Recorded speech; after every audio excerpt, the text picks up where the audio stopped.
Ühesõnaga oleme siis Arturiga objektil, vaatame, kuidas ehitustööd käivad.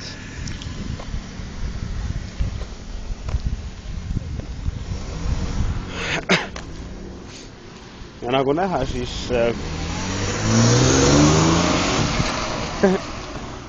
siis poisid on teinud üllatavalt hästi, üllatavalt ilusti.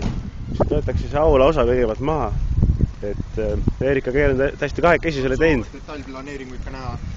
Detailplaneeringuid. Soovid näha, kuule, soovid näidata mulle, aga siit on näha, et Eerika Keer on täpselt väga ilusti hakanud pihta. Poisid on kõik kahekesi ehitanud. Nagu rohelise värvi valisid nad ise välja ja mul on tunne, et siit tuleb üks väga ilus parkla. See peaks parem asfaltaatega tulema. Asfalt vahetame ka välja ja suve lõpuks saab valmis umbes. Praegu on paar kuud juba tööd tehtud, aga noh, eks see algul ei saa vedama, pärast ei saa pidama.